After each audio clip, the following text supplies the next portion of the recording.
Times news channel देख रहे आप सभी दर्शकों का बहुत बहुत स्वागत है। मैं हूं रमनदीप कौर। इस वक्त की बड़ी खबर आ रही है प्रयागराज से। क्या है पूरा मामला, देखने के लिए बने रहिए हमारे साथ। संगम नगरी प्रयागराज पहुंची किन्नर अखाड़े की आचार्य महामंडलेश्वर लक्ष्मी नारायण त्रिपाठी ने दल बदलने वाले नेताओं को लेकर वोटरों से क्या कुछ कहा है और क्या अपील की है। आइए सुनाते हैं आपको क्या कहा है। मुझे दल बदल की पॉलिटिक्स समझती नहीं है। कभी सपा से बीजेपी में, बीजेपी से सपा से, बाद में भाजपा में, बाद में कांग्रेस में, कुछ समझ में नहीं आता है। ऐसे नेताओं से बच के रहिए। जो सत्य है वो जीतेगा ज़रूर। और मेरे हिसाब से वोटरों को ये समझ में आना चाहिए कि दल बदलू नेता से अपने आप को बचा के रखें, क्योंकि मुझे ये लगता है कि ये युग जो हमें हमारे समाज को आगे लेके चले, जो हमारे देखिए कास्ट और क्लास को लेके जब तक ये पॉलिटिक्स रहेगी तो हमारे समाज का उत्थान नहीं होगा। कास्टिस्ट अप्रोच पॉलिटिक्स में ये बहुत बड़ा दुखदाई है और उत्तर प्रदेश में सबसे ज़्यादा देखा जाता है। तो हमें लगता है कि हमें जाति से ऊपर उठ के हमें देश या अपने समाज के हित के बारे में सोच के सही नेता चुनना चाहिए। धन्यवाद। संगम नगरी प्रयागराज में जहां मंत्री नंदी ने अपने एक बयान में कहा था कि उनके ऊपर सपा के गुंडों ने आरडीएक्स लगाकर हमला किया था और उनकी जान खतरे में हुई थी, उसी पर अब लेकर सपा नेता सलामतुल्लाह ने पलटवार किया है। क्या कुछ कहा है उन्होंने, आइए सुनाते हैं आपको। पहले सुनाते हैं क्या कुछ कहा मंत्री नंदी ने और फिर क्या कुछ कहा सपा नेता सलामतुल्लाह ने। चाहे वो गुंडे हों, अपराधी हों, चाहे कोई भ्रष्ट अधिकारी हो, इन सब पर लगाम लगाने का काम किया तो गुंडे अपराधियों से देखा नहीं गया। समाजवादी पार्टी के तमाम गुंडे मेरे ऊपर आरडीएक्स रिमोट बम लगा करके हमला कर दिया। उसमें एक इंडियन एक्सप्रेस का सीनियर जर्नलिस्ट, एक पुलिस का गनर, एक सिविल गनर, एक गाय और एक कुत्ता मौके पे मारे गए। मुझे सबसे ज़्यादा चोट लगी थी और 7 महीने 7 दिन मेरा इलाज चला। मैं बच। जहाँ तक बम ब्लास्ट की बात है मंत्री नंदी के ऊपर, कहीं ना कहीं तो गलत है ही है और उनके ऊपर ये घटना घटी है। लेकिन ये भी सच है कि मंत्री नंदी के गलत कार्यों से जो है ये घटना घटी है। कहीं ना कहीं मंत्री नंदी ने गलत निर्णय लिए होंगे, गलत लोगों से जो है विवाद किए होंगे, तो उसका नतीजा है। और हम लोगों को संपत्ति है इस बात पे कि भाई अगर किसी को किस तरह की घटना घटती है तो उसकी अफसोसजनक बात है। लेकिन ये भी सत्य है कि इनकी करनी ही ने जो है इनके साथ ऐसी घटना घटी है। तो समाजवादियों पर आरोप लगा रहे हैं, क्या कहेंगे? बिल्कुल गलत, समाजवादियों को बिल्कुल गलत आरोप लगा रहे हैं। देखिए इनका एक काम चलता है सूद का, जो ये ब्याज पे रुपया चलाते हैं, सारा जग जानता है, पूरा उत्तर प्रदेश जानता है और शहर दक्षिणी की एक एक जनता जानती है। तो ब्याज पे जब रुपया आदमी चलाता है, सूदखोरी खाता है, ब्याजखोरी करता है, तो उसके साथ ये घटना घटना कोई अचंभव बात नहीं है। न जाने कहाँ कहाँ इन्होंने अपना बयाना दे रखा है, तो इस पर अब बयाना इन्होंने सूदखोरी पे दिया है, आरोप जो है समाजवादी पे लगा रहे, तो ये गलत है।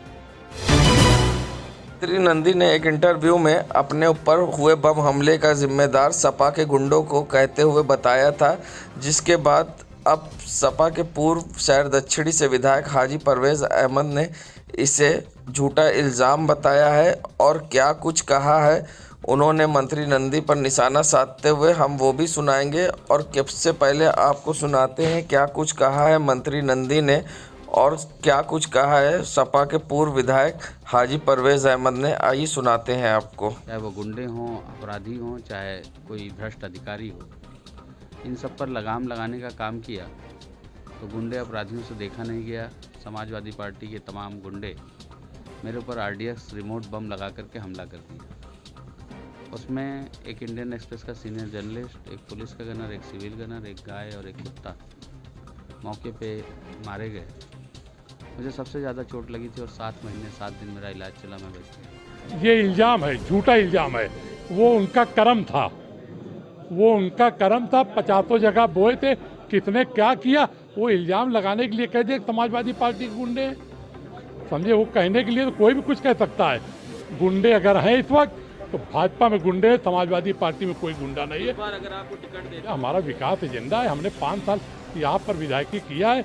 आज जनता तराही है और चिल्ला रही, हर जात की जनता और हर समाज के लोग कह रहे हैं कि हमको हाजी परवेज चाहिए, हमको और कोई पार्टी का नेता नहीं चाहिए। तो कह रहे हैं लोग आप चले जाओ, जाके इंटरव्यू ले लो, किसी मोहल्ले में चले जाओ और किसी जात समाज के मोहल्ले में चले जाओ, सीधा एक नाम लेता है कि हमको हाजी परवेज चाहिए, जिसने शहर दक्षिणी विकास किया है। और इन्होंने तो 5 साल लखनऊ में रहे, 15 दिन से आए हैं और 15 दिन से आने के बाद चौराहे में कहीं चाय बना रहे हैं, कहीं पकौड़ी छान रहे हैं, कहीं समोसा छान रहे हैं। ये ड्रामा कर रहे हैं।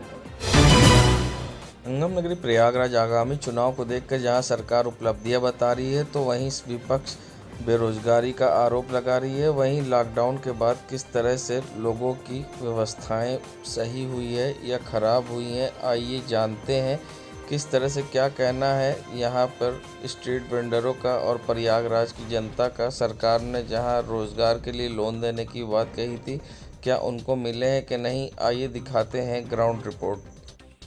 संगम नगरी प्रयागराज में जहां बेरोजगारी इस चुनाव में अहम मुद्दा है, वहीं हम लोगों से बात कर रहे हैं। यहां पर हमारे साथ हैं स्ट्रीट वेंडर के लोग, जिनसे हम बात करते हैं कि क्या है इस बार मुद्दा, क्योंकि कोरोना काल में जब लॉकडाउन लगा है तो उसके बाद किस तरह के हालात हैं हम यहाँ जानते हैं इनसे, और क्या कहना इनका आइए सुनाते हैं आपको। कि ये बताइए, बीजेपी सरकार में रोजगार के अवसर किस तरह से कम हुए हैं? बहुत कम हो गए।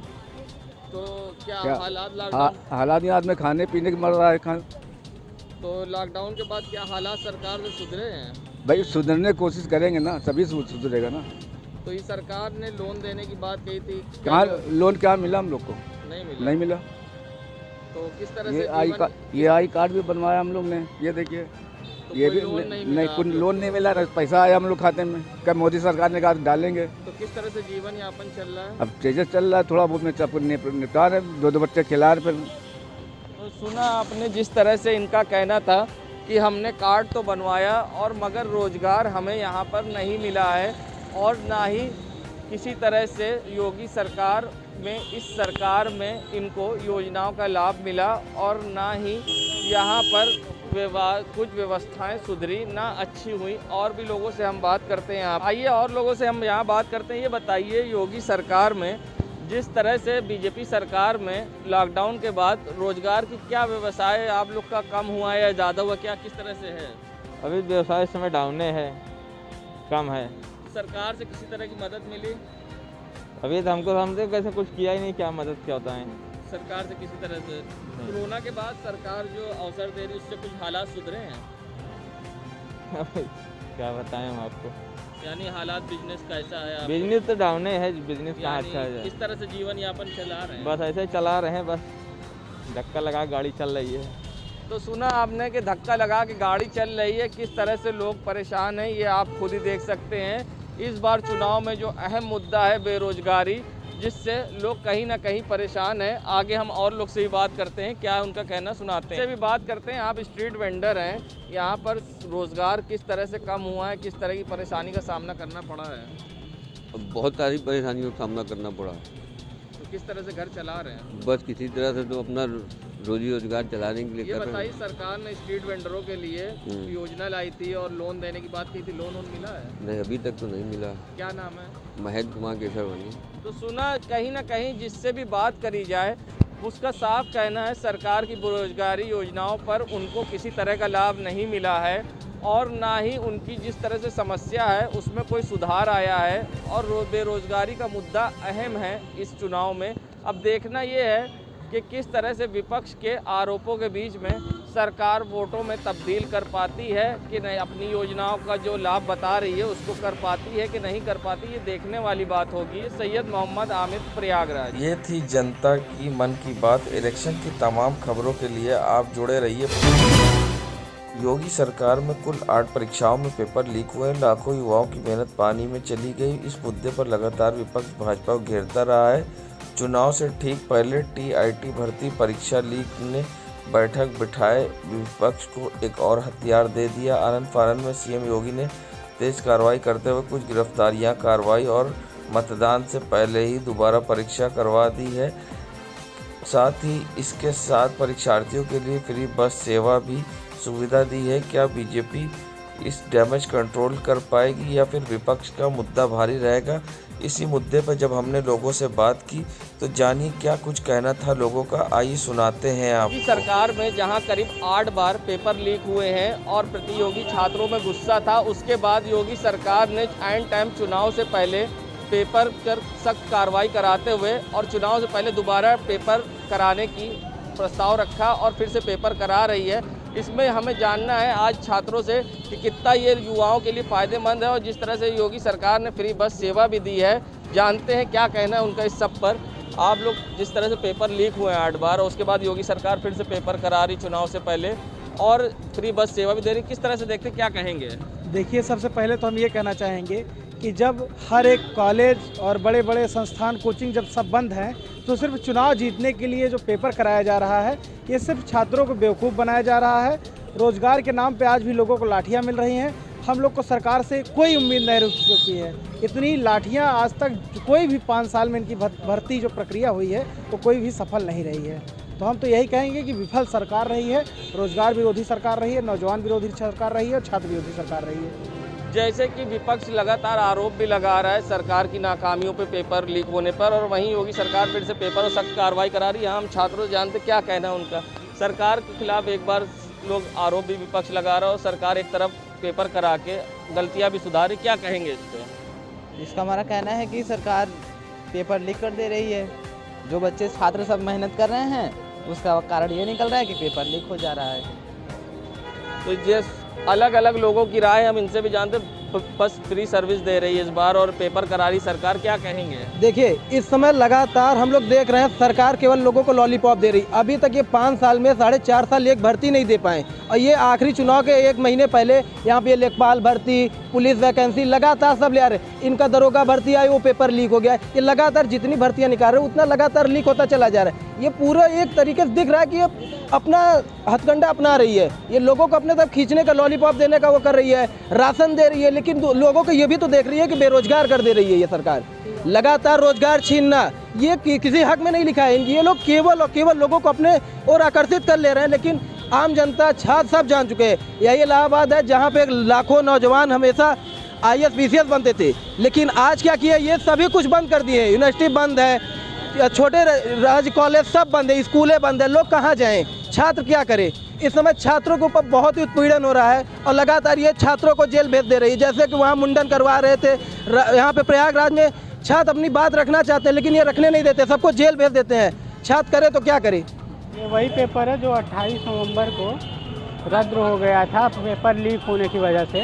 आज दोबारा हुआ। आज तो ऐसी पिछली बार की अपेक्षा इस अपेक्षा कठिनाई तो सबसे बड़ी कठिनाई थी। महामारी का दौर बहुत तेज़ चल रहा है, उसके बावजूद भी सरकार ने परीक्षाएं ली और सुरक्षा के इंतज़ाम नहीं कर पाई। लड़के कल रात्रि में बारिश होने के कारण बस से आने में बहुत बड़ी कठिनाई हो रही थी सबको। अब बस में सरकार ने कहा था फ्री होगी, लेकिन मैक्सिमम जगह पे बस वाले ने हम लोगों से टिकट के पैसे लिए। तो सुना आपने आरोप प्रत्यारोप के बीच में छात्र किस तरह से सरकार से नाराज़ हैं, ये आपके सामने स्पष्ट है। मगर देखना होगा कि सरकार के तमाम मुद्दों के बीच में विपक्ष के आरोप में क्या सरकार को क्या कमल खिला पाएगी, ये तो आने वाला वक्त ही बताएगा। फिलहाल चुनाव से संबंधित ताज़ा खबरों को देखने लिए प्रयागराज से सैयद मोहम्मद आमिर।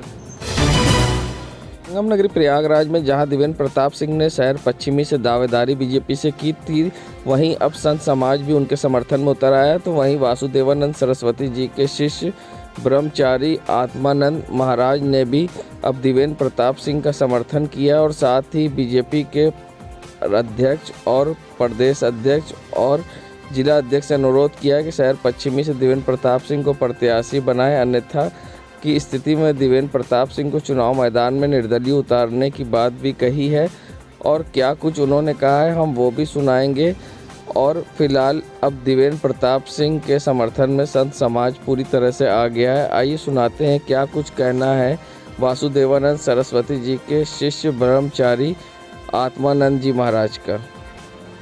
अगर नाट्यकारों के जो नेताओं की सदैव परिक्रमा करते रहते हैं, कार्यकर्ताओं से कुछ उनका लेना देना नहीं है।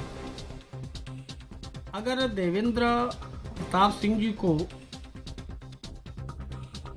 तो समझता हूँ टिकट मिलना चाहिए, निश्चित मिलेगा, क्योंकि भारतीय जनता पार्टी के लोग प्रबुद्ध वर्ग के लोग हैं, बहुत समझदार हैं, कार्यकर्ताओं के बीच काम किया है।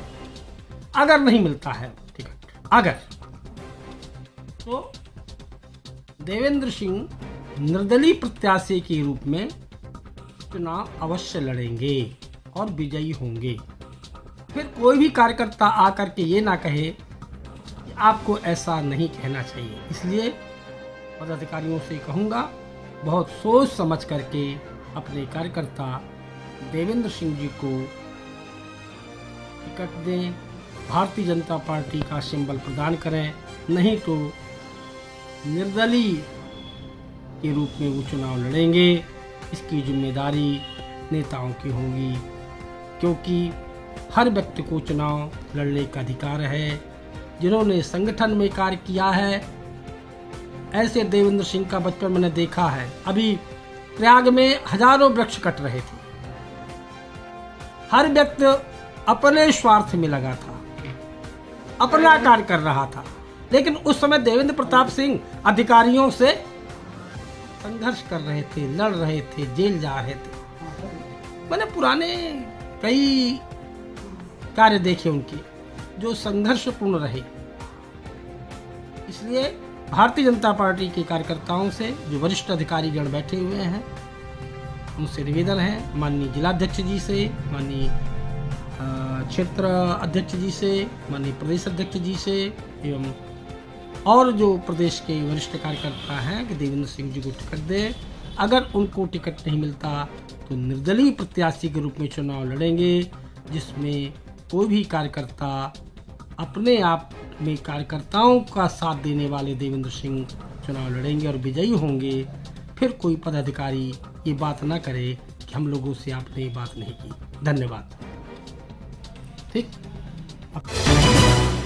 हम लोग प्रयागराज के बस अड्डे का नज़ारा, जहां आप देख सकते हैं किस तरह से लोग बिना मास्क के घूम रहे हैं, कोविड गाइडलाइन की धज्जियां उड़ी। तो दूसरी तरफ यहां चुपचाप पुलिस फोर्स खड़ी देख रही है और लोग बिना मास्क के यहां खड़े हैं और घूम रहे हैं। पुलिस नाकाम दिखी यहां पर गाइडलाइन का पालन कराने में। प्रयागराज में जिस तरह से कोरोना बढ़ रहा है और दूसरी तरफ यहाँ लोग बिना मास्क के घूम रहे हैं और उल्लंघन हो रहा है, जिससे एक बार और तेज़ी से प्रयागराज में कोरोना बढ़ सकता है और जिम्मेदार अनजान है और कोविड गाइडलाइन की धज्जियाँ उड़ रही हैं। संगम नगरी प्रयागराज में आज चौक महानगर कार्यालय समाजवादी पार्टी के कार्यकर्ताओं ने बिहार प्रांत के पूर्व मुख्यमंत्री कर्पूरी ठाकुर की जयंती पर उनको याद किया और उनकी तस्वीर पर पुष्प अर्पित कर माला चढ़ाकर उनकी बातों पर रोशनी डालते हुए उनके जीवन काल पर चर्चा की गई। वहीं इस मौके पर समाजवादी पार्टी के महानगर अध्यक्ष सैयद इफ्तिखार हुसैन व राजेश शर्मा महानगर अध्यक्ष लोहिया वानी प्रयागराज व महानगर सचिव रविंद्र यादव संग कई समाजवादी कार्यकर्ता मौजूद रहे। समाजवादी पार्टी के राष्ट्रीय अध्यक्ष परम आदरणीय अखिलेश यादव जी के निर्देश पर, उनके आदेश पर पूरे प्रदेश में जिस तरह से जननायक कर्पूरी ठाकुर जो बिहार राज्य के पूर्व मुख्यमंत्री रहे, जनप्रिय और लोकप्रिय नेता, समाजवादी नेता कर्पूरी ठाकुर जी की आज जयंती हम लोगों ने समाजवादी पार्टी महानगर प्रयागराज इलाहाबाद के कार्यालय पर मनाया और उनके विचारों पर, उनके जो उन्होंने बताए रास्ते जिस पर वो चले उसको आत्मसात करके हम लोग आगे समाजवाद को बढ़ाने के लिए, उसके झंडे को बुलंद करने के लिए आज हम लोगों ने संकल्प लिया। आज महानगर कार्यालय पर नगर अध्यक्ष जी हम लोगों के सैयद इफ्तिखार हुसैन और नगर महासचिव जी और तमाम वरिष्ठ नेताओं के उसमें जो है आज यह कार्यक्रम मनाया जा रहा है। संगम नगरी प्रयागराज के मूल पुरुष, जिनके आश्रम में 10,000 से अधिक बच्चे शिक्षा ग्रहण करते हैं, विमान शास्त्र के जनक, जिनके श्री चरणों को स्पर्श करके भगवान श्री राम वन की ओर प्रस्थान करे थे। प्रयाग विधिवत परिषद के द्वारा भारत भाग विधाता महर्षि भारद्वाज की जयंती माघ पंचमी के दिन भारद्वाज मूर्ति जगत गुरु स्वामी वासुदेवानंद सदस्य राम जन्मभूमि न्यास मंडल आयुक्त प्रयागराज मंडल Sanjay Goyal, IG range Prayagraj doctor Rakesh Singh व अन्य तमाम गणमान्य वरिष्ठ अतिथि ने पुष्प अर्पण किया। अर्पण करने के पश्चात संगम तक शोभा यात्रा निकाली गई, जहां गंगा पूजन हुआ। सांस्कृतिक विद्यालय के छात्रों के द्वारा संघ ध्वनि से वातावरण गुंजयमान कर दिया गया। इस अवसर पर वैदिक मंत्र उच्चारण व स्वास्तिक वचन से भगवान महर्षि भारद्वाज की पूजा हुई। महर्षि भारद्वाज की शोभा यात्रा और पुण्य स्मरण कार्यक्रम हम लोग हर साल माघ मास की पंचमी को मनाते हैं। भारद्वाज प्रयागराज के मूल पुरुष थे, आयुर्वेद के जनक थे। विमान कैसे हवा में उड़ेगा पहली बार सभ्यता को उन्होंने ही बताया। पहले सभ्यता के कुलपति थे जिनके 10,000 शिष्य थे। ऐसे महान व्यक्ति की हम लोग पुण्य स्मरण करते हैं। आज उनकी विशाल प्रतिमा पर पुष्पांजलि अर्पित की गई। राम जन्मभूमि न्यास मंदिर के सदस्य स्वामी वासुदेवानंद जी महाराज, मंडलायुक्त संजय गोयल जी, आईजी राकेश सिंह जी ने पुष्पांजलि अर्पित की। प्रयागराज के गणमान्य लोगों ने पुष्प अर्पित किया और इसके पश्चात शोभा यात्रा संगम तक गई, जहां पर गंगा पूजन के बाद कार्यक्रम समाप्त हुआ। ओमिक्रॉन की दस्तक के बाद अब अति मुक्तेश्वरानंद सरस्वती जी ने क्या कुछ कहा है और किस तरह से उन्होंने सवाल खड़े किए हैं, आइए सुनाते हैं आपको। लोग ये चाहते हैं कि एक तो स्पष्टता हो, शासन प्रशासन के स्तर से स्पष्टता हो कि आखिर ये ओमिक्रॉन, कोरोना या इसी तरह की जो बातें फैलाई जा रही हैं वो हैं कि नहीं हैं। क्योंकि कभी आप 5,000 रुपया, कहीं पर 1,000 रुपया मास्क ना पहनने पर चालान करते हैं और कहीं पर मास्क बिल्कुल दिखाई ही नहीं देता। तो ऐसी परिस्थिति में कुछ लोग सोशल मीडिया पर चला रहे हैं कि ये सब न्यू वर्ल्ड ऑर्डर का षड्यंत्र है, लोगों को मारने की योजना है। तो इस सब के बारे में भी एक स्पष्ट संदेश माघ मेले में जहां लाखों लोग इकट्ठा हुए हैं वहां से सरकारों को और यहाँ के जो बुद्धिजीवी संत महात्मा विद्वान आए हैं उन सब का भी दायित्व है कि सब मिल करके एक स्पष्ट संदेश यहाँ से इन बीमारियों के बारे में, महामारी के बारे में भी प्रदान करें। महाराज जी, संगम नगरी प्रयागराज में शहर पश्चिमी 261 प्रयागराज के भावी प्रत्याशी देवेंद्र सिंह ने तिलक कर कार्यकर्ताओं के साथ मैदान में बाजा और माइक को हथियार बनाकर गली गली नुक्कड़ सभाओं को करने का आज से शुरुआत की है। साथ ही संकल्प यात्रा के रूप में की है और ये घोषणा की है कि हम हनुमान के रूप में राम का कार्य करने जा रहे हैं और हनुमान के काम में जो भी बहरूपिया काली नेमी है, जो राम राम तो कर रहे हैं, रूप बदल कर राम राम कर रहे हैं, लेकिन समाज को लूटने और प्रताड़ित करने का भी कार्य कर रहे हैं, जिसे योगी मोदी जी लगातार बदनामी हो रही है और उनके भारत माता की जय संकल्प में ये काली नेमी बाधा बन रहे हैं। इनका विषय में हम उजागर करेंगे और अपनी शहर पश्चिमी विधानसभा को एक आदर्श विधानसभा के रूप में स्थापित करेंगे। आज से हम लोग शहर पश्चिमी विधानसभा में एक आदर्श विधानसभा की स्थिति लाने के लिए संकल्प यात्रा निकालने जा रहे हैं, जिसमें राम राम कहने वाले हनुमान और राम राम कहने वाले कालनेमी का भेद और विभेद जनता के सामने बताने जा रहे हैं, ताकि यह पता चल सके कि राम राम कहने वाला राम काज करने वाला है या राम काज को रोकने वाला है। ऐसे राम काज को रोकने की स्थितियों में ऐसे कालनेमियों का वध एक एक राम भक्त का जिम्मेदारी है और राम भक्त इस काम को बखूबी करना जानते हैं। संगम नगरी प्रयागराज में जहां बीजेपी के मंत्री का एक वीडियो अब सोशल मीडिया पर तेजी से वायरल हो रहा है, जिसमें वो सब्जी की दुकान पर पहुंचे हैं अपने क्षेत्र में जनसंपर्क के दौरान और सब्जी विक्रेता से पूछते हैं कितने की सब्जी है और सारी सब्जियों को वो खरीद ले रहे हैं और ख़रीदने के बाद जैसे ही मंत्री नंदी सब्जी दुकानदार को पैसा देते हैं, उसके बाद यहाँ छोटे छोटे बच्चे लोग सब्जी की ओड़ मट जाती है और लोग सब्जी उठाना चालू कर देते हैं। दुकानदार की दुकान से सब्जी लेकर बच्चे भागने लगते हैं। मगर जिस तरह से मंत्री नंदी आचार संहिता का उल्लंघन कर रहे हैं, अब देखना इस पर किस तरह से चुनाव आयोग कार्रवाई करता है या इसी तरह से चुनाव आयोग के नियमों की धज्जियां उड़ती रहती सत्ताधारी नेताओं के द्वारा। आप देख सकते हैं यहाँ पर मंत्री नंदी पहुँचे हैं और उन्होंने सब्जी की दुकान पर सब्जी गिनवाई और उसको खरीद कर अपने क्षेत्र में जनसंपर्क के दौरान वोटरों को बांट दी है। अब अपने वोटरों को लुभाने के लिए तरह तरीके के हथकंडे अपना रहे हैं नेता, मगर अब देखना है चुनाव आयोग किस पे किस तरह से कार्रवाई करता है। अभी जल्दी से अभी 5-6-5-11 और भर दे पन्नी में करके छोटा सा दे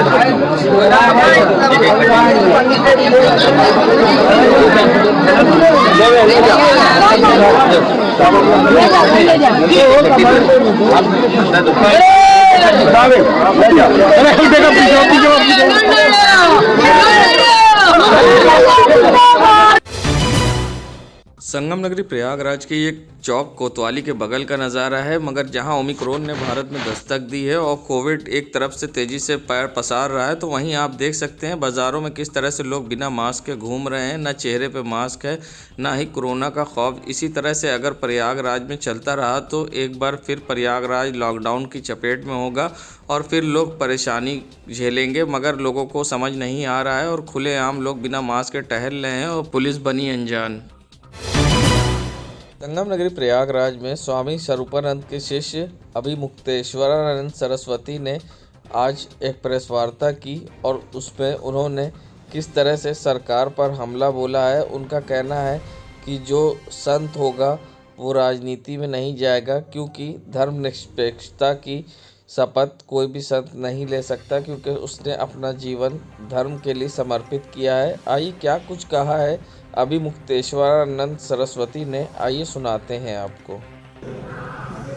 देखिए, भारत की संस्कृति ऐसी नहीं है। भारत जो है वो भारत है। भारत की क्या विशेषता है कि यहाँ पर संत कभी राजा नहीं बना और राजा कभी संत नहीं बना। राजपाट छोड़ने के बाद संत कोई बन गया हो अलग बात है। यहाँ ये मुसलमानों में होता है, उनके यहाँ खिलाफत है, खलीफा होता है जो धर्माचार्य भी होता है और राष्ट्रपति भी होता है, माने राजा भी होता है। ईसाइयों में भी है, पोप जॉन पॉल धर्माचार्य भी हैं और अपने देश के राष्ट्रपति भी हैं। इसीलिए किसी देश में जाते हैं तो उनको राष्ट्रपति का प्रोटोकॉल मिलता है। ये भारत में नहीं है। भारत में जगत गुरु शंकराचार्य जी हैं, लेकिन वो कभी राजा नहीं बने। उनको राजा का प्रोटोकॉल नहीं मिलता, उनको धर्माचार्य का मिलता है। तो भारत में संत राजा कभी नहीं बनता। क्यों नहीं बनता वो भी आपको हम बता देना चाहेंगे कि जैसे योगी आदित्यनाथ जी, इस समय आप अगर उनको लक्ष्य रख करके कहना चाहें, या उमा भारती जी मध्य प्रदेश की मुख्यमंत्री बनी थी, उनको लक्ष्य में रख करके कहना चाहें, या इसी तरह से कोई और, तो क्या है कि जब हम संवैधानिक पद पर बैठते हैं तो हमको संविधान की शपथ लेनी पड़ती है। संविधान की शपथ में धर्मनिरपेक्ष होने की शपथ सम्मिलित है कि हम धर्मनिरपेक्ष होंगे, किसी धर्म से हमारा वास्ता सीधा नहीं होगा, हम सब धर्मों का आदर करेंगे, ये आप उसका अर्थ लगाते हैं। लेकिन धर्म से अपने आप को हटाना पड़ता है। हम किसी धर्म के नहीं। तो जो व्यक्ति धर्मनिरपेक्षता की शपथ ले चुका वो धार्मिक कैसे हो सकता है? और संत तो सदा धार्मिक होगा, कट्टर धार्मिक होगा, अपने धर्म सिर कटा देगा लेकिन धर्म से नहीं डिगेगा। तो जो व्यक्ति धार्मिक रहते हुए धर्मनिरपेक्षता की शपथ ले लेता है वो विरुद्ध कार्य करता है। एक तरफ धर्मनिरपेक्षता है और एक तरफ धार्मिकता है, दोनों में संतुलन नहीं बनाया जा सकता है, दोनों एक साथ नहीं हो सकता। इसलिए कोई संत तब तक संत हो सकता है जब तक उसने धर्मनिरपेक्षता की शपथ लेकर के किसी पद पर आसीन होना स्वीकार नहीं किया। जैसे ही वो स्वीकार कर लेता है वो संत नहीं रह जाता। हम जहाँ तक समझते हैं, हमने जब आदित्यनाथ जी मुख्यमंत्री बने थे तब भी ये कहा था, अखबारों में छपा भी था कि उनको महंती पद से त्यागपत्र देना चाहिए, क्योंकि अब वो संत नहीं रहे, अब वो धर्मनिरपेक्षता के हिमायती हो गए हैं, धर्म के हिमायती नहीं रहे। तो ऐसी परिस्थिति में संत कभी मुख्यमंत्री नहीं हो सकता, प्रधानमंत्री नहीं हो सकता और इसी तरह संविधान के किसी पद पर नहीं बैठ सकता। आप ये महंत होगा, संत अगर होगा तो धर्माचार्य होगा, पीठाधीश्वर होगा, लेकिन ये सब पदों पर वो नहीं जाएगा। क्यों जाएगा ही नहीं? क्योंकि धर्मनिरपेक्ष हमें कोई कहे तो हम धर्मनिरपेक्षता की शपथ लेंगे। हमने धर्म के लिए जीवन समर्पित किया है, धर्म के लिए हम अपना जीवन अपनी एक एक सांस लगाना चाहेंगे। धर्मनिरपेक्षता की शपथ हम ले लें तो फिर ये जो शपथ पहले से हमने ले रखी है वो बाधित हो जाएगी, इसलिए नहीं हो सकता।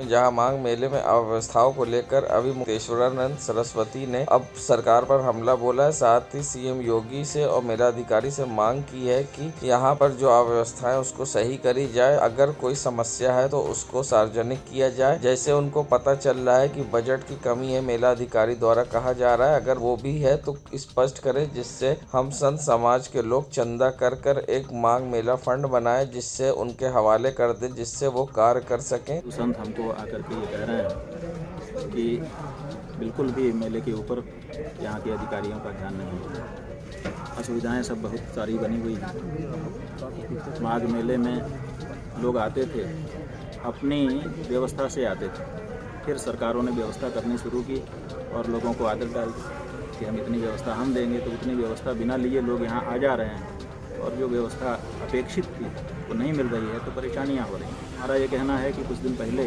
उत्तर प्रदेश की सरकार ने अर्ध कुंभ को कुंभ घोषित कर दिया। उस समय कुछ लोगों ने बात कही, लेकिन ठीक है, महत्व ही बढ़ाया, ऐसा सोच करके चुप रहे। जिस समय अर्ध कुंभ को कुंभ कहा गया था, लोग सोच रहे थे कि अब तो माघ मेला अर्ध कुंभ की स्थिति में पहुंच जाएगा, लेकिन अर्ध कुंभ होना तो दूर, माघ मेला तो अब माघ मेला भी नहीं रह जा रहा है। तो ऐसी परिस्थिति में हम आप सबके माध्यम से उत्तर प्रदेश के मुख्यमंत्री जी से और यहाँ के मेला प्रशासन से ये कहना चाहेंगे कि आप ध्यान दीजिए। अगर चुनावों की कोई व्यस्तता है तो वो नेताओं के ऊपर होनी चाहिए, अधिकारियों के ऊपर तो कम से कम वो नहीं होनी चाहिए। और अगर बजट में कोई कमी है तो उसको सार्वजनिक करिए। हम लोग चंदा करेंगे, हम लोग चंदा करके आपके पास जमा कर देंगे, आप उसको फिर जहाँ उचित लगे खर्च करिए, लेकिन बताइए तो। आप एक तरफ ये भी नहीं कहते हैं कि बजट की कमी है, व्यक्तिगत रूप से कहते हैं। महात्माओं ने हमसे कहा कि मेलाधिकारी के यहाँ ये कहा जा रहा है कि बजट की कमी अगर है तो उसकी घोषणा की जाए, हम चंदा करेंगे। डिप्टी सीएम केशव प्रसाद मौर्य के प्रयागराज छोड़कर सिराथू से चुनाव लड़ने पर अब पूर्व विधायक हाजी परवेज अहमद ने निशाना साधा है। क्या कुछ कहा है, आइए सुनाते हैं आप। अरे प्रयागराज से जमानत जब्त हो जाती है उनकी, और जहाँ गए वहाँ भी जमानत जब्त होगी। आप देख रहे हो भाजपा के जहाँ जा रहे हैं नेता, उनको जूतों का हार पहना दिया जा रहा है। वजह है कि इन्होंने विकास नहीं किया। हमेशा वही हिंदू मुस्लिम मस्जिद मंदिर सब समझ गई, सारी जनता समझ गई है कि किस मुद्दे पर ये आए थे। इनको खत्म करना चाहती है वो मुद्दे से। बीजेपी के कैबिनेट मंत्री क्यों सड़क सड़क पे चाय और समोसा बना लेंगे? अब वो बनाएंगे हमेशा, वो परमानेंट। अब आपके बीच में समोसा ही चाय बनाएंगे, पकौड़ा समोसा की वही बनाएंगे। उन्होंने कोई काम नहीं किया, अब वो जाके ड्रामा करते हैं समोसा बनाने से कोई और तो मिल न जाएगा। समझे, हम तो नहीं जाते समोसा कहीं बनाने। समझे, जनता हम जाते हैं तो हमको समोसा भी खिलाती है, पकौड़ा भी खिलाती है, अपने हाथ से बना के, हम नहीं बनाते। संगम नगरी प्रयागराज में जहां कांग्रेस ने अल्पना निषाद को शहर दक्षिणी से प्रत्याशी घोषित किया है, तो उसके बाद आज उन्होंने प्रेस वार्ता करते हुए क्या कुछ कहा है, किन मुद्दों पर चुनाव लड़ेंगी, आइए सुनाते हैं आपको। दूसरा स्वावलंबन, तीसरा शिक्षा, चौथा सम्मान, पांचवा सुरक्षा और छठा सेहत। ये 6 कैटेगरी उन्होंने रखी है।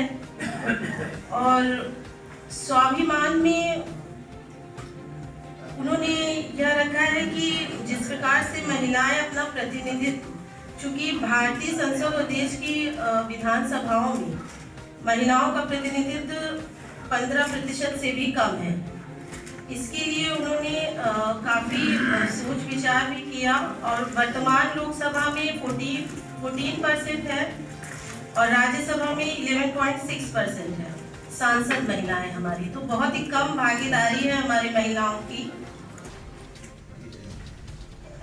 इसके लिए उन्होंने एक ऐतिहासिक निर्णय लिया कि वो विधानसभा में 40% महिलाओं की भागीदारी सुनिश्चित करेंगी। और उसी के अंतर्गत उन्होंने जो लिस्ट जारी किया विधानसभा प्रत्याशियों को, तो उसमें पहले लिस्ट में 125 में लगभग 50 महिलाओं को उन्होंने दिया भागीदारी, उनकी सुनिश्चित की, जिससे कि महिलाएं आगे आए और समाज में अपने भागीदारी को, अपनी जिम्मेदारी को निभाएं, क्योंकि समाज इस प्रकार कोरोना की तीसरी लहर है और बच्चे जहां मास्क नहीं लगा रहे हैं, और किस तरह से बच्चे अगर पॉजिटिव होते हैं उनका बचाव करना है और किस तरह से ख्याल रखना है, आइए जानते हैं क्या कहना है डॉक्टर का। पॉजिटिव हो जाते हैं बच्चे तो पहले ये कहने को था कि साइंटिस्ट वगैरह का विचार था कि अगर बच्चों में कोविड की जो तीसरी लहर का प्रकोप होगा वो ज़्यादा होगा, ज़्यादा गंभीर होगा। लेकिन अच्छी बात ये है कि बहुत ज़्यादा गंभीर लक्षण बच्चों में नहीं आए हैं अभी तक। तो जो सावधानियां हैं उसमें सबसे पहले तो बच्चों को जो है मास्क लगाने की सलाह देनी चाहिए और बच्चों को ज़्यादा से ज़्यादा मास्क लगाना चाहिए, क्योंकि देखा जाता है कि छोटे बच्चे जो है मास्क लगाना जो है पसंद नहीं करते हैं, मास्क हटा देते हैं, तो इससे उनके इन्फेक्शन होने के चांसेस बढ़ जाते हैं। साथ ही खेल कूद के बाद जो है वो हाथ भी ठीक से सैनिटाइज नहीं करते हैं और सोशल डिस्टेंस या फिज़िकल डिस्टेंस की जो कंसेप्ट है उसको भी फॉलो नहीं करते हैं। खेल कूद में आपस में बहुत ज़्यादा हिलते मिलते हैं। तो इस वजह से जो है जितने भी कोविड प्रोटोकॉल हैं उनको अच्छे से बच्चों को समझाना चाहिए और उनको कोशिश करना चाहिए कि वो जो कोविड प्रोटोकॉल हैं वो अच्छे से समझ करके उसका पालन करें। खेलने में भी ऐसी चीज़ें खेलें जिसमें फ़िज़िकल डिस्टेंस का वो रहे, ध्यान रहे, हाथ को सैनिटाइज़ करने की आदत बनी रहे। और ठंड में कई तरीके के वेक्टर बॉर्न डिजीज़ और वायरल इन्फेक्शंस की तीव्रता बढ़ जाती है। इसकी वजह से बच्चों में बुखार, सीजनल सर्दी जुकाम की संभावना भी बढ़ जाती है। ऐसी परिस्थिति में उनके शरीर की इम्यूनिटी के कम होने का डर रहता है और उनमें सेकेंडरी इन्फेक्शन कोविड का होने की संभावना भी बढ़ जाती है। तो अतः ये बच्चों को ध्यान रखना चाहिए और ख़ास करके बच्चों के पेरेंट्स को कि इस समय इम्यूनिटी वगैरह पर बच्चों के विशेष ध्यान रखें और साथ ही साथ किसी दूसरे तरीके के इन्फेक्शन से ग्रसित होने पर भी तुरंत उसका उपचार कराना चाहिए। ठंडी चीज़ों में खास करके आइसक्रीम और कोल्ड ड्रिंक या इस तरीके की जो भी ठंडी चीज़ें हैं उनका सेवन से बचना चाहिए। मीडिया में पाकिस्तान को अपना दुश्मन नहीं मानने वाले अखिलेश यादव ने के बयान पर अब राजनीतिक दलों के साथ साथ धर्मगुरुओं की प्रतिक्रिया सामने आने लगी है। माघ मेले पहुंचे अखिल भारतीय हिंदू संरक्षण समिति के राष्ट्रीय अध्यक्ष स्वामी अभय फलहारी मौनी महाराज ने अपनी प्रतिक्रिया व्यक्त करते हुए कहा कि अखिलेश यादव को उनका परिवार पाकिस्तान को अपना दोस्त मानते हैं, इसीलिए तो आतंकवादी उनकी सरकार में उत्तर प्रदेश में निवास करते हैं। आतंकवादी घटनाएं होती हैं, कश्मीर के लोगों की निर्मम हत्या करने वाले, भारत की सेना के जवानों मारने वाले, प्रदेश की सीमा में घुसकर आतंकी घटनाओं को अंजाम देने वाला पाकिस्तान यदि अखिलेश यादव का मित्र है तो ये दुर्भाग्य है। आइए सुनाते हैं क्या कुछ कहा है मौनी बाबा ने। महाराज जी, अखिलेश यादव का एक बयान आया है। उन्होंने ये कहा है कि पाकिस्तान बड़ा दुश्मन नहीं। इसके पहले उन्होंने जिन्ना को भी नायक बताया था आज़ादी का। देखिए, अखिलेश जी का परिवार ही पाकिस्तान को अपना मित्र मानता है, इसीलिए तो आतंकवादी इनकी सरकार में उत्तर प्रदेश में निवास करते हैं। तमाम आतंकवादी घटनाएं होती हैं, कश्मीर के लोगों की निर्मम हत्या करने वाला, भारतवर्ष के सेनाओं को मारने वाला और भारत की सीमा में प्रवेश करके आतंकवाद फैलाने वाला पाकिस्तान अगर अखिलेश जी का मित्र हो सकता है तो दुर्भाग्य है कि उस प्रदेश के मुख्यमंत्री रहे हैं और उनके पिता एक मुख्यमंत्री रहे हैं और ऐसा बयान दे करके उन्होंने हिंदुस्तान के सम्मान को ठेस पहुंचाया है। यहाँ के मुसलमानों का वोट लेने के लिए तुष्टीकरण की राजनीति की है। अब हिंदुस्तान का मुसलमान इतना तो पागल नहीं है कि ऐसे बयान देने पर वह उनको वोट दे देगा, क्योंकि यहाँ के मुसलमानों को पाकिस्तान जाने के बाद, मरने के बाद उन्हें कब्र बनाने की जगह भी नहीं मिलती है। फिर पाकिस्तान को अपना मित्र बनाने वाला और हिंदुस्तान की बुराई करने वाला अखिलेश यादव जो प्रदेश का मुख्यमंत्री बनना चाहता है, दुर्भाग्य है कि वह मेरे प्रदेश का मुख्यमंत्री अगर बनेगा तो क्या हिंदुस्तान को पाकिस्तान बनाने वाला है, क्या हिंदुस्तान का बंटवारा करवाने वाला है। निश्चित रूप से समाज इसकी निंदा करता है और पाकिस्तान को मित्र बनाने वाले अखिलेश जी को ऐसी टिप्पणी करके देश का अपमान नहीं करना चाहिए। रामनगरी प्रयागराज के रेलवे जंक्शन पर गणतंत्र दिवस की पूर्व संध्या पर रेलवे पुलिस व जीआरपी पुलिस द्वारा चेकिंग अभियान चलाया गया, जिसमें बॉम्ब स्क्वाड व डॉग स्क्वाड की टीम मौजूद रही। जगह जगह सामान को चेक किया गया और सुरक्षा के कड़े इंतजाम को देखते हुए जगह जगह चेकिंग अभियान चलाकर सामानों की चेकिंग की गई।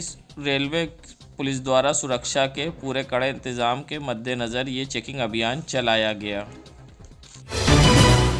संगम नगरी प्रयागराज में जिस तरह से चुनाव का प्रचार हो रहा है और लोग मास्क नहीं लगा रहे हैं और किस तरह से हमने जब यहाँ विधायक प्रत्याशी के समर्थक से पूछा कि लोग क्या चुनाव में इस बार कोरोना को लेके निकलेंगे, जिस तरह से कोरोना का खतरा है, तो उनका कहना था क्यों नहीं निकलेंगे, क्योंकि ये त्यौहार पर्व की तरह है। मगर जो लोग मास्क नहीं लगा रहे उनके लिए उन्होंने क्या कुछ कहा वो चौंकाने वाला था। आइए सुनाते हैं क्या कुछ कहना है विधायक के समर्थक का कि किस तरह से कोविड गाइडलाइन का पालन करना चाहिए और किस तरह से लोग जो उल्लंघन कर रहे हैं उस पर क्या कुछ कहना है उनका। जी बिल्कुल निकलेंगे। जो है ये तो एक त्यौहार है जो है लोगों के लिए, और इसको बढ़ चढ़ कर लोगों को हिस्सा लेना चाहिए और कोरोना को ध्यान में रख करके मास्क को भी ज़रूर लगा करके और डिस्टेंस बना कर रखें और मतदान करना बहुत ज़्यादा ज़रूरी है। ये बताइए, मुट्ठीगंज क्षेत्र में तो कोई बिना मास्क के सब टहल रहे हैं, क्या लोग मान रहे हैं कोरोना को? भैया दहशत तो सबको है कि मास्क लगाना चाहिए, मगर काम की वजह से बेरोजगारी भी बढ़ती है जो है, और उसकी वजह से लोग दिन में कमाने के लिए निकल रहे हैं और बीच बीच में वो मास्क जेब में रखे रहते हैं, मगर जो है खतरा लग रहा है? खतरा तो पिछले बार से बहुत कम है। पिछले बार जिस हिसाब से सुनामी आई थी इस बार ऐसा कुछ नहीं होगा। इस बार आ रहा है और आराम से 2-3 दिन में लोगों को आराम भी मिल जा रहा है। उल्लंघन कर रहे हैं उनके लिए क्या कहना चाहेंगे? भाई हम यही कहना चाहेंगे कि वो उल्लंघन ना करें और मास्क लगा करके लोगों से दूरी बना के रखें, और जिससे ताकि और दूसरे लोगों को ये कोरोना की महामारी ना हो सके जो है। मेरा नाम है कौशल केसरवानी। संगम नगरी प्रयागराज में जहां छात्रों द्वारा नाराज आज प्रयागराज जंक्शन पर ट्रेन रोकी गई थी और ट्रैक को जाम बाधित किया गया था, जिसके बाद अब पुलिस ने विकराल रूप लिया और उनके हॉस्टल में पहुंचकर छात्रों को पुलिस ने पकड़ा। और आप देख सकते हैं वीडियो में किस तरह से पुलिस लाठी से छात्रों को पीटती नजर आई और उनको हॉस्टल से किस तरह से निकालते हुए दिखाई दी पुलिस, जहां पुलिस ने कॉलर पकड़ा और छात्रों को लाठी से मारते हुए खुलेआम दिखाई दी। और जहाँ छात्रों ने ट्रैक करा था जाम, जिसको लेकर पुलिस ने बाद में चलाया ये अभियान। देश दुनिया की खबरों के लिए world media times news channel को सब्सक्राइब करें।